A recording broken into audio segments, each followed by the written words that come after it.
기도합니다. 아멘. 예, 오늘 말씀은 지난주에 이어져서 하는 말씀입니다. 제가 지난주에 말씀드린 것과 같이 그 당시 유대 지방은 역사상 가장 혼란한 시대였습니다.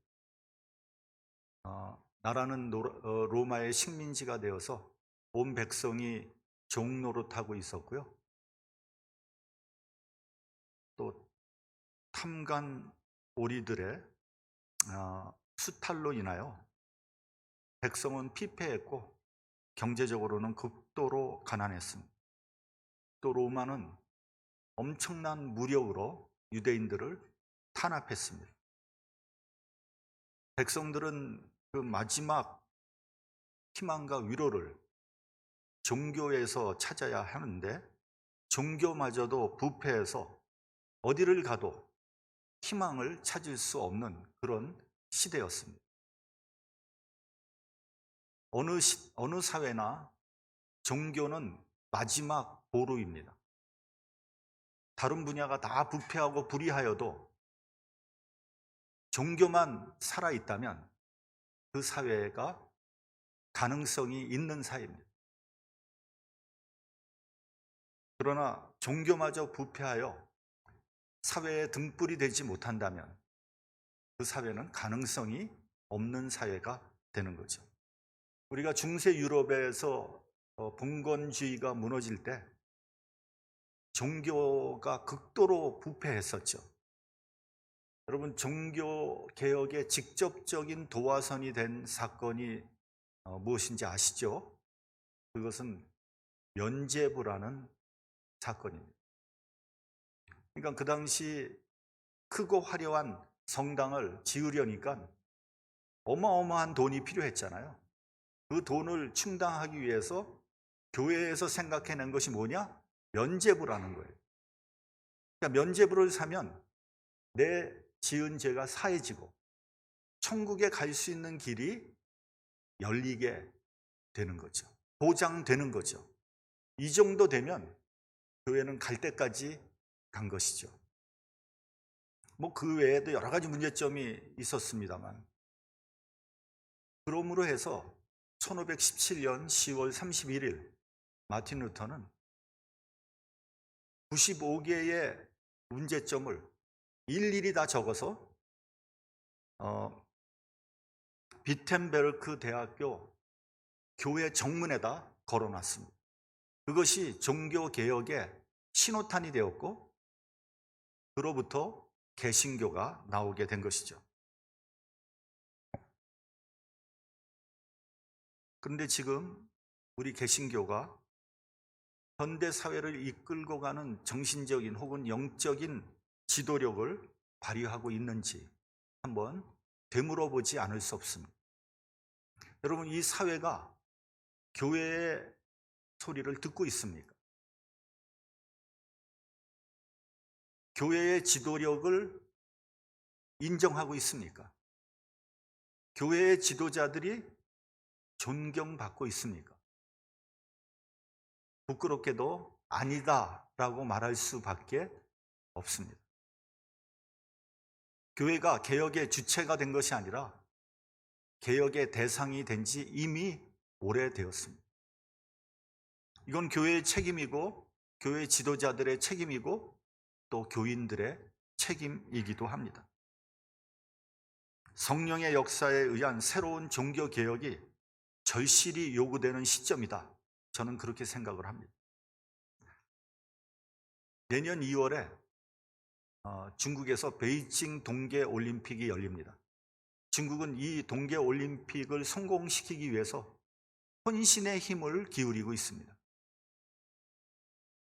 그런데 지난 월요일 미국에서 정식으로 베이징 올림픽을 정치적으로 보이콧한다는 발표를 했습니다.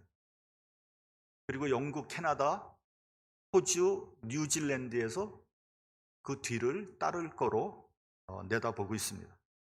정치적인 보이콧란 올림픽 선수단들은 다 파견하지만 올림픽에서 하는 모든 행사, 예를 들면 개회식이라든지 무슨 축하 행사라든지 모든 그 행사에 어떠한 미국 대표도 참여시키지 않는 겁니다. 그러니까 올림픽 축제에 찬물을 끼얹는 거죠. 미국 대통령 명의로 올림픽 보이콧을 발표하면서 이런 이유를 댔습니다. 미국은 중국 신장 위구르 지역과 홍콩의 자유와 인권을 탄압하는 것을 더 이상 용납할 수 없다. 미국인의 DNA에는 자유와 인권이 새겨져 있다. 이렇게 발표를 했습니다.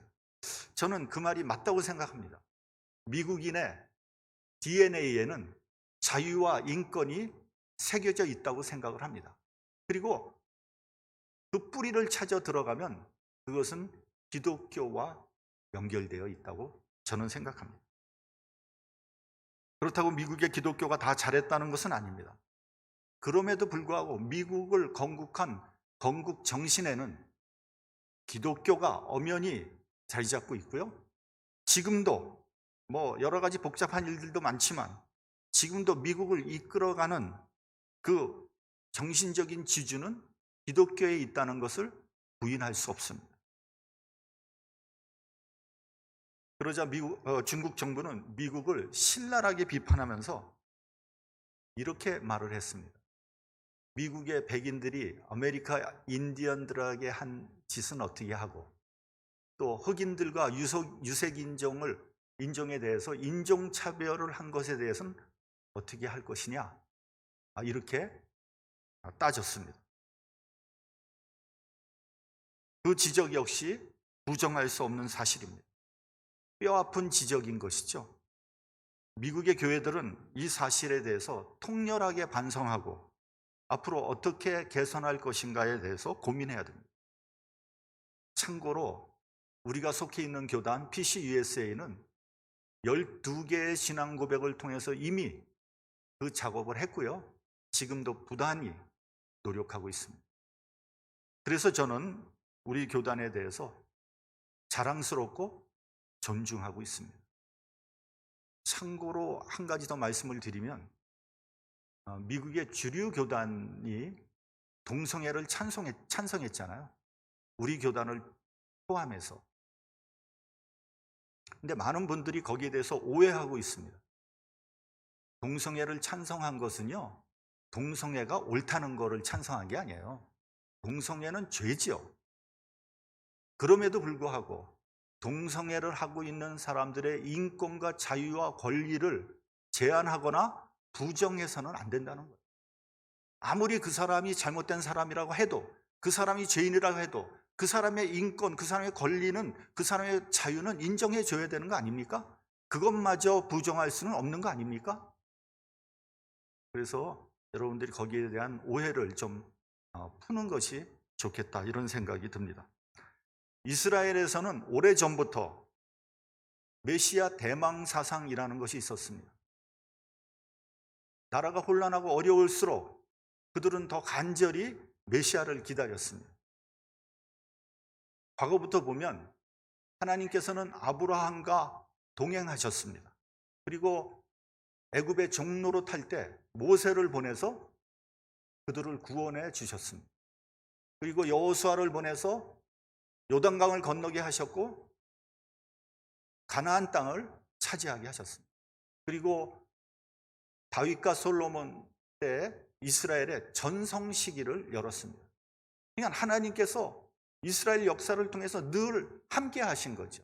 심지어는 바벨론 포로 생활을 할 때도 선지자들을 계속해서 보내주시지 않았습니까? 이사야를 비롯해서 예레미야, 에스겔, 다니엘 해서 쭉쭉 나가서 마지막 말라기에 이르기까지 한 번도 빠짐없이 선지자들을 보내주셨습니다.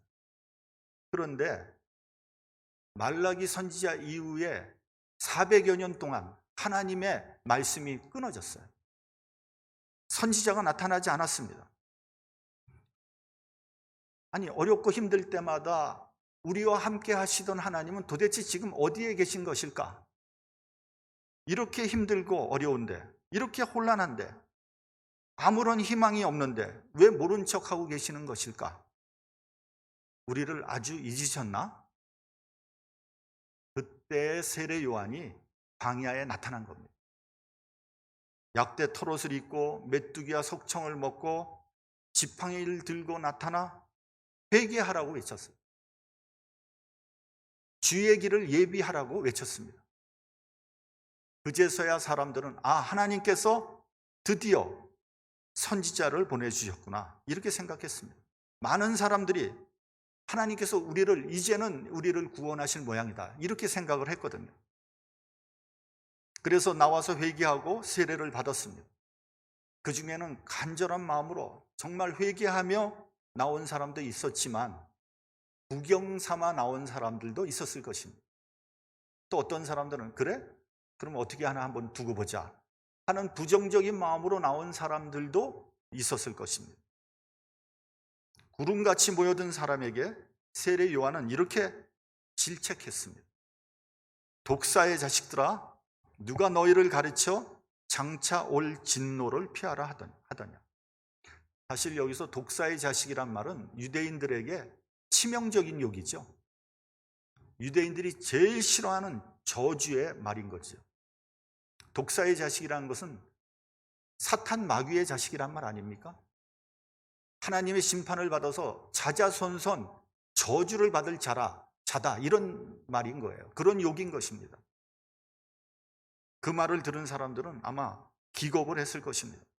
그리고 세례 요한은 3가지를 경고를 했습니다. 우리 본문 8절을 함께 봉독하겠습니다. 본문 8절 시작. 그러므로 회개에 합당한 열매를 맺고 속으로 아브라함이 우리 조상이라 말하지 말라. 내가 너희에게 이르노니 하나님이 능히 이 돌들로도 아브라함의 자손이 되게 하시리라. 첫째는 회개에 합당한 열매를 맺어라 그랬습니다. 그들은 세례 요한 앞에 나와서 회개하고 세례를 받았어요. 그러니까 이미 회개를 한 거예요. 그런데 문제는 회개에 합당한 열매가 있느냐 하는 겁니다. 죄를 고백하고 회개하고 돌아서서 또 죄를 짓는다면 그 무슨 죄를 회개하는 게 무슨 소용이 있겠습니까? 회개를 했다면 그에 합당한 삶을 살아야 하는 것이고요. 회개가 삶으로 이어지고 그 삶이 불신자에게 선한 영향력으로 작용을 하고 그래서 믿지 않는 사람들이 하나님을 사모하게 만드는 그런 선순환이 이루어져야지 이 사회가 변하게 되는 거죠. 여러분, 요즘 기독교를 불신자들이 뭐라고 부릅니까? 개독교라고 부르지 않습니까? 그리고 일부 교회 지도자들의 추문이 끊이지 않고 언론에 나오고 있습니다. 선한 영향력은커녕 불신자들 눈살을 찌푸리게 만들죠.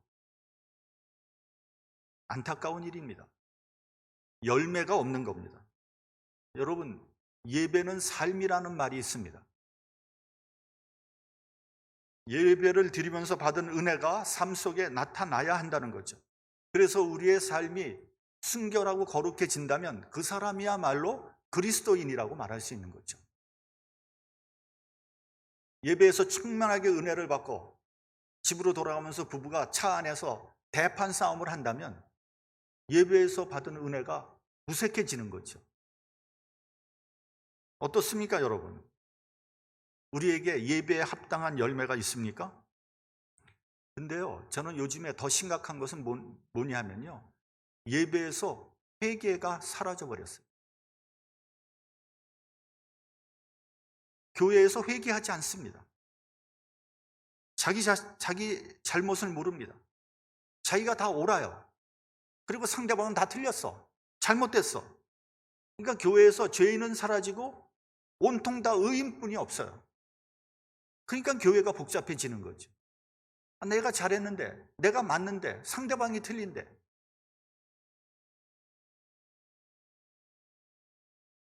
여러분, 회개를 통해서 나 스스로를 성찰하고 겸손해져야 합니다. 둘째는 아브라함이 우리 조상이라 말하지 말라 그랬어요. 유대인들은요, 아브라함이 믿음의 조상이라고 또 우리의 조상이라고 떠받들고 있었어요. 그렇게 되니까 자연스럽게 우리는 하나님의 선택을 받은 선민이란 자부심이 있었던 거예요. 따라서 하나님의 나라는 따놓은 당상이라고 생각을 했어요. 당연히 하나님 나라 가는 거로 생각을 한 거예요. 반면에 이방인은 버림받은 자들, 개 취급을 했습니다.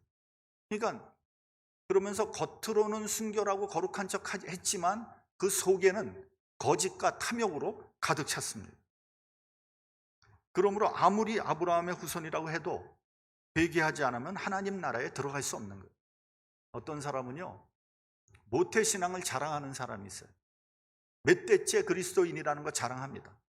설사 그렇다고 할지라도, 모태신앙 아니라 모태신앙 하랍이라고 할지라도 회개하지 않으면 아무 소용없다는 것을 알아야 합니다.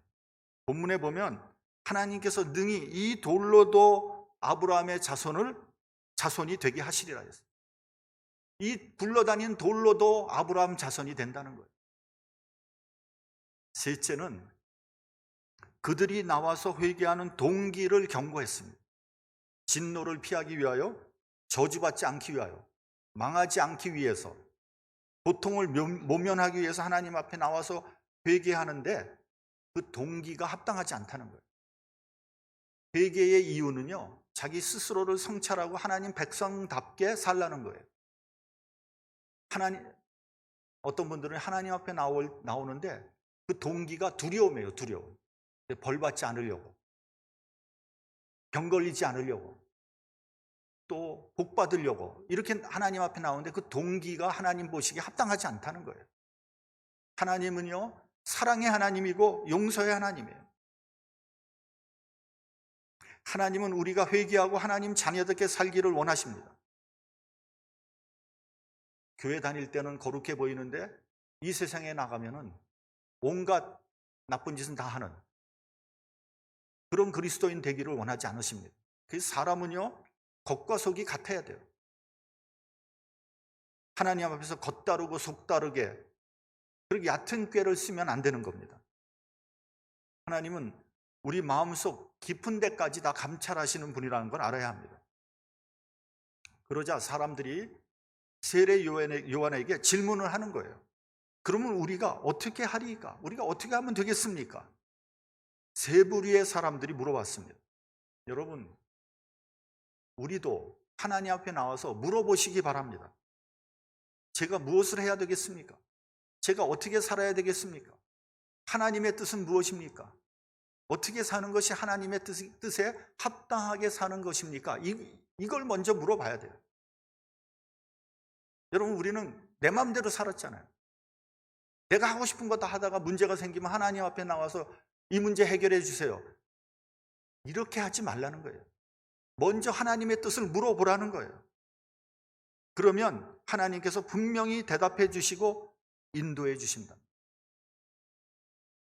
여러분, 여태까지 내 뜻대로 내 마음대로 산 결과가 어떻습니까? 내 삶이 은혜가 있습니까? 가치가 있습니까? 보람이 있습니까? 후회하지 않습니까? 그렇지 않잖아요. 온통 후회 투성이잖아요. 아, 내가 잘못 살았다. 내가 지금 뭐 하고 있는지 모르겠다. 후회 막급이잖아요. 그거 왜 그런지 아세요? 하나님 앞에 물어보지 않은 거예요. 하나님의 인도를 받지 않은 거예요. 여태까지 내 인생을 다 소진시켜 버린 거예요. 하나님께 기도하면요, 하나님께서 책임져 주십니다. 후회하지 않는 삶을 살 수 있어요.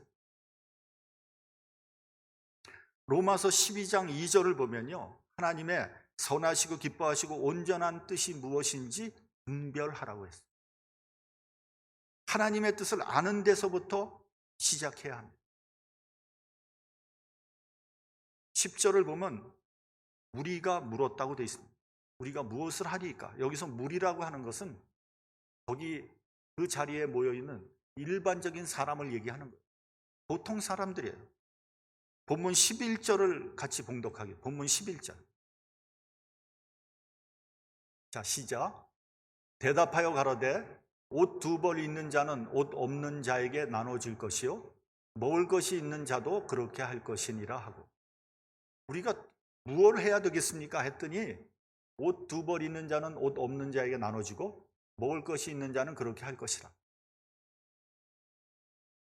여러분, 무슨 어려운 일이 하나도 없어요. 무슨 철학적이고 사변적인 이야기가 아닙니다. 간단해요. 가지고 있는 것을 나누라는 거예요. 가난한 자에게 관심을 가지라는 거예요. 가난한 자의 관점에서 봐야 된다는 거예요. 여러분, 우리 주변에 혹시 나의 도움이 필요한 사람이 있는지 한번 되돌아봐야 됩니다. 우리 주변에 혹시 렌트를 내지 못해서 고통을 받고 있는 사람이 혹시 있지 않은지 한번 생각해 봐야 돼요.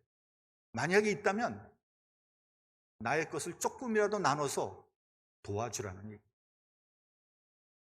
우리 공동체에서 고통받는 사람이 있는지 돌아봐야 됩니다.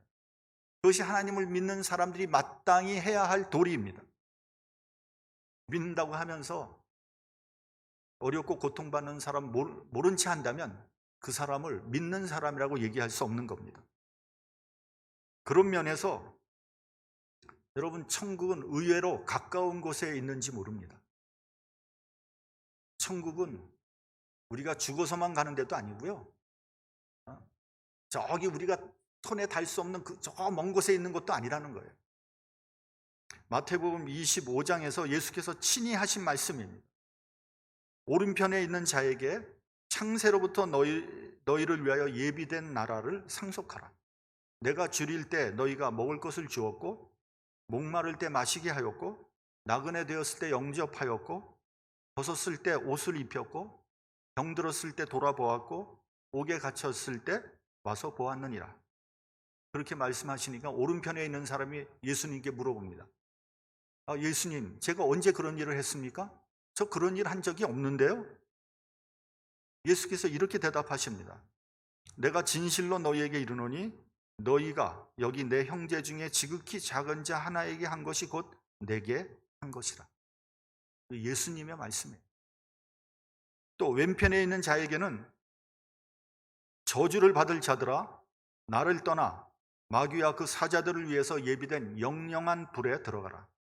내가 줄일 때 너희가 먹을 것을 주지 아니하였고 목마를 때 마시게 하지 아니하였고 나그네 되었을 때 영접하지 아니하였고 벗었을 때 옷 입히지 아니하였고 병들었을 때와 옥에 갇혔을 때 돌아보지 아니하였느니라. 그러니까 왼쪽에 있는 사람들이 물어봅니다. 예수님, 우리가 언제 그렇게 하지 않았습니까? 만약에 예수님이 어려움을 당했으면 저는 당연히 가서 도왔을 겁니다. 그런 일이 없지 않습니까? 그때 주님께서 이렇게 대답하셨어요. 내가 진실로 너희에게 이르노니 이 지극히 작은 자 하나에게 하지 아니한 것이 곧 내게 하지 아니한 것이라. 우리 주변에 있는 지극히 작은 자에게 하지 않은 것이 곧 내게 하지 않은 거라는 거예요. 얼마 전에 신문에서 본 기사입니다. 한국에서 40대 가장이 조기 퇴직을 해서 먹고 살아야 되니까 그 동네에서 조그만 슈퍼를 열었습니다. 그에게는 아내와 초등학교 4학년 다니는 아이가 하나 있었습니다. 그래서 열심히 슈퍼를 경영하고 있는데 아내가 자꾸만 시름시름 앓는 거예요. 밥도 제대로 먹지 못하고 몸무게가 계속 빠지고 야유에 갔습니다. 그래서 병원에 가서 종합진찰을 했더니 유방암 말기라는 판정을 받았습니다. 그럼 어떻게 합니까? 아내 병수발을 해야 되고 또 초등학교 다니는 아이를 돌봐야 되니까 할 수 없이 그 슈퍼를 그만두기로 결정을 합니다. 그래서 슈퍼의 문 앞에다 이달 말까지만 가게 문을 연다고 써붙였습니다. 그 딱한 사정을 그 동네 사람들이 알게 됐어요.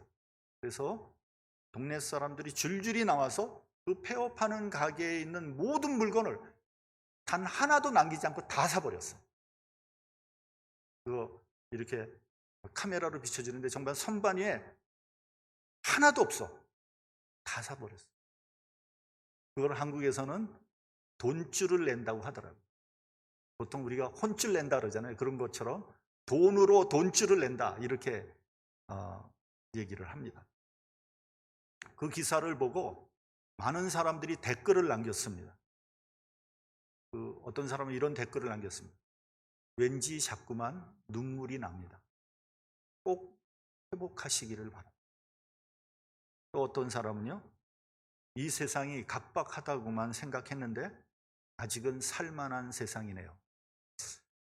저도 그 댓글을 읽으면서 눈물이 핑 돌더라고요. 두 번째는 세리가 물어봤습니다. 우리가 무엇을 하면 되겠습니까? 무엇을 하리까? 여러분, 세리는 대표적인 죄인입니다. 이스라엘에서 세리는 매국노입니다. 로마 정부에 빌붙어서 과도한 세금을 물리고 그 돈으로 호의호식하는 자들이 세리입니다. 세례 요한이 이렇게 말합니다. 정한세 외에는 더 받지 말라. 정한세 외에는 어려운 말 썼는데 더 받지 말라는 거예요. 이 말은 다시 말하면 공의를 실현하라는 거예요. 여러분, 지금 한국은 선진국입니다. 잘 사는 나라예요.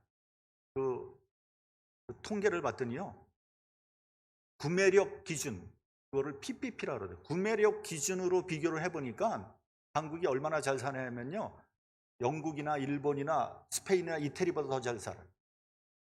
그리고 불란서나 독일보다는 조금 더 못 살아. 그러니까 한국은요, 이미 세계에서 초인류 국가가 되었어요.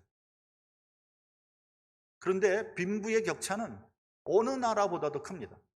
그러니까 다시 말하면 잘 사는 사람들만 잘 사는 나라예요.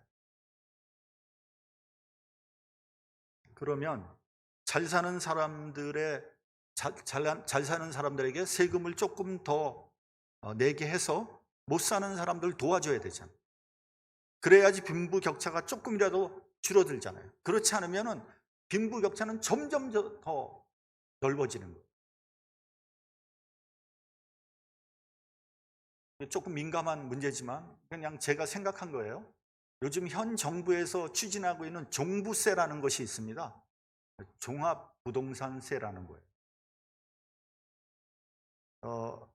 간단히 말하면요, 강남에 비싼 집 가지고 있는 사람들, 그리고 집을 2채 이상 가지고 있는 사람들에게 부동산세를 조금 더 매기는 거예요.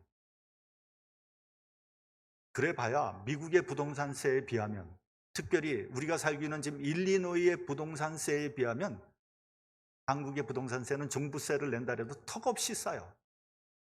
제가 한번 예를 들어 볼까요? 저희 집이 요새 집값이 올랐어요. 그래서 저희 집이 한 50만 불 가요. 근데 제가 시니어 디스카운트를 받아서 1년에 얼마 내냐면 10,000불 정도 냅니다. 그러니까 50만 불에 10,000불이면 2% 내는 거죠. 이거 적게 내는 거예요. 우리 일리노이에서는 보통 2.25%에서 2.5% 냅니다. 집값, 집 가지고 있는 분들 여러분 다 아실 거예요. 그런데 제가 아는 사람이 한국의 강남에서 아파트를 가지고 있거든요. 아파트 가격이 무려 80억이에요. 펜트하우스라는 데 살고 있는데 80억이에요. 80억. 근데 이번에 종부세가 4,500만 원 나왔다고 막 거품을 물더라고요. 그래서 제가 한번 생각해 봤어요. 80억이면요, 달러로 환산하면 700만 불이 좀 넘는 거예요. 그러면 미국에서 부동산세를 내면 700만 불에 최소한 2%, 14만 불을 내야 돼요. 14만. 그 이상 내야 되는 거예요. 근데 4,500만 원 냈다고 거품을 뿜더라고요. 4,500만 불이면 얼마입니까? 4만여 불 되는 거예요. 미국 부동산세 3분의 1밖에 안 내는 거예요.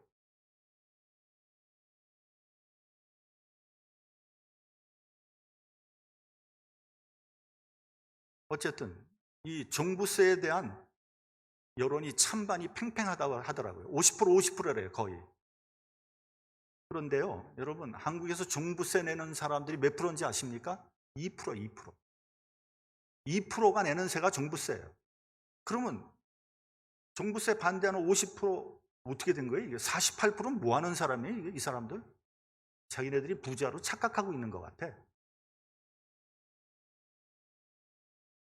그리고 온갖 언론에서 종부세 폐지하라고 정부를 비판하고 있어요. 그 언론은 도대체 부자를 위한 언론인지 서민을 위한 언론인지 잘 모르겠어요. 이게 진영 논리를 떠나서 정부가 잘한 거면 칭찬하고 잘못하면 비판해야죠. 근데 종부세는 비판하면 안 되는 거예요.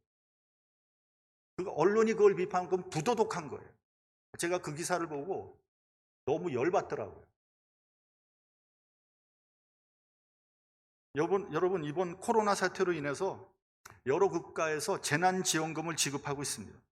미국에서도 엄청나게 자금을 풀었어요. 그래서 우리도 처음으로 난생 처음으로 공짜로 돈 받았잖아요. 그 돈 좀 더 안 나오나? 모르겠어요. 한두 번 더 나왔으면 좋겠어.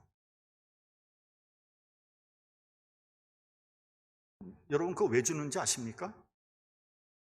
이번 코로나 사태에서 가장 큰 피해를 본 사람이 누군지 아세요? 가난한 사람, 서민들이에요. 자영업자, 소시민 살리기 위해서 돈을 푼 거예요. 돈 또 너무 많이 풀어서 지금 인플레이션이 생겼어요. 여러분 지금 그로서리 가면 장을 보기에 겁날 정도로 물가가 오르고 있어요. 왜요? 돈 너무 많이 풀었기 때문에. 어쩔 수 없어요. 죽어가는 서민들 살려야 되기 때문에. 인플레이션 올 거 알면서도 푼 거예요. 그러면 이제 그 돈을 다시 걷어들여야 되잖아요. 어떻게 걷어들입니까? 이자를 높이고 세금을 높여서 걷어들이는 거예요. 잘 사는 사람들, 부자들에게 세금을 물리고 큰 기업에게 세금을 물려서 돈을 걷어들이는 거예요. 그래서 빈부의 차이를 조금이라도 줄여보는 거예요. 그게 공평한 거죠. 그게 공의를 실현하는 거예요. 세 번째는 군병이 물어봅니다. 군인이 물어봅니다. 군인이 우리는 무엇을 하리이까? 여기에 대해서 이렇게 대답합니다. 사람에게 강포하지 말며 무소하지 말고 받는 요를 족한 줄로 알라. 그러니까 이게 무슨 말입니까? 폭력을 행사하지 말고 죄 없는 사람 고소하지 말고 받는 월급을 족한 줄로 알라는 거예요. 그러니까 그 당시에 군병들이 막 횡포를 부린 거예요. 힘든 사는 서민들 막 폭력을 쓰고 고소하고 막 이렇게 했던 거예요. 그걸 그렇게 하지 말라는 거예요. 자, 그렇다면 우리는 어떻게 해야 되겠습니까? 우리는 어떻게 하는 것이 하나님 뜻에 합당한 것입니까? 우리 주변에 혹시 내 도움이 필요한 사람이 없는지 한번 되돌아봐야 합니다. 혹시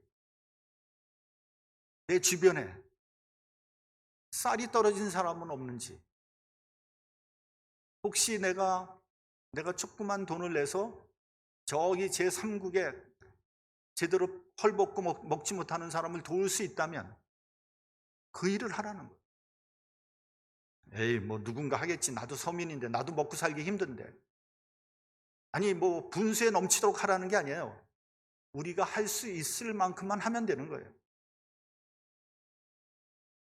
우리 교회는 지난 몇 년 동안 중국에 떠돌고 있는 탈북자들을 도왔습니다. 저는 지금 가장 힘들고 어려운 사람들, 고통받는 사람들을 저는 탈북자라고 생각을 했거든요. 근데 올해는 코로나 사태가 워낙 심각하니까 북한이 완전히 봉쇄를 해서 탈북자가 안 나왔어요. 그리고 중국에 있는 탈북자들도 다 숨어들었어. 연락이 안 돼요. 그리고 그 사람들을 도우려면 얼마나 비싼지 몰라요. 그 브로커들이 위험하니까 돈을 그냥 너무 많이 올리는 거예요. 도저히 도울 수가 없는 거예요. 그래서 올해는 누구를 도울지 아직 정하지 못했어요. 다음 주에 우리 북한 기도에 모이는 그 목사님들이 모여서 이 문제에 대해서 토의를 할 겁니다.